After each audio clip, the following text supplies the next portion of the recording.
How did you use media technologies in the construction and research, planning and evaluation stages? Research. In researching for our music video, I used YouTube to look up similar videos and artists and interviews to see how they're represented in the media.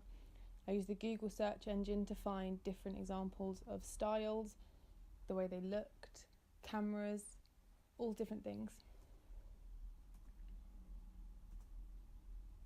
Most notably, using YouTube, I looked up artists and directors, most notably Yoni Lapin.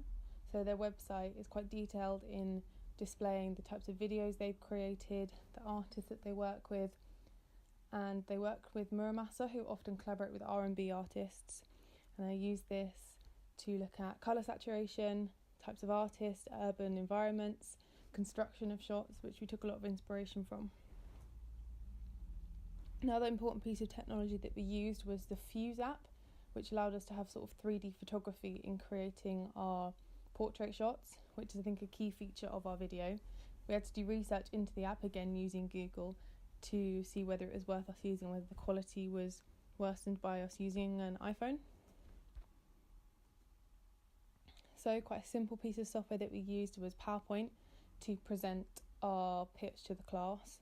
We used quite simple transitions, but it was a good way of presenting easily to the class and then gaining feedback, verbal feedback and some written feedback. So, planning. In timetabling and scheduling, we used Microsoft Excel. As we were using an actor that wasn't part of our class, we had to be much more organised. So Microsoft Excel, we allowed us to have all the timings, whether we needed costumes, locations, props, all that kind of stuff. So another simple piece was WhatsApp. We created a group chat for us to organise and share ideas, media texts, different examples, audience feedback. So, construction. Rather than use the provided camcorder, we used a Canon DSLR camera. It has the options of auto and manual focus, which we alternated between depending on location. Filming in the dark underground, we sometimes used manual focus because it allowed us to have more control. In bright lighting, however, we used the autofocus as we trusted it and it worked quite well. So in school, we used the iMovie software to edit. We worked on the MacBooks, and rather than use Final Cut Pro, I think I was more used to using iMovie, and it allowed us to have as much control as we wanted, and it had all the settings that we wanted. As we wanted quite a naturalistic look, we didn't need all these elaborate transitions that are available in Final Cut Pro. We just wanted a lot of straight cuts that we could edit on iMovie.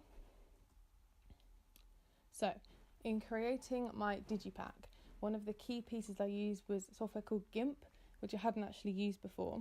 But as I didn't have Photoshop available on my laptop, I used GIMP. It was a free software and allowed me to overlay photos and cut them together, as you'll see in my album cover.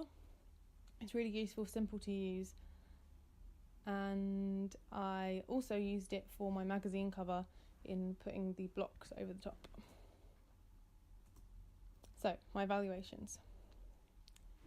In my evaluations, I used a variety of software that I was comfortable using and confident using. So I used PowerPoint for this evaluation, for example. I filmed on my iPhone rather than a camcorder because it meant I could easily upload the footage and airdrop between iPads to have a bigger screen, laptops, and the iPhone itself. I used iMovie to simply cut the shots together and cut between my face filming and shots that I'd converted. So I used YouTube to convert my media product and examples that I wanted to display. I also took images online, which I saved to my desktop, and that is how I got my evaluations, and that is my use of technology.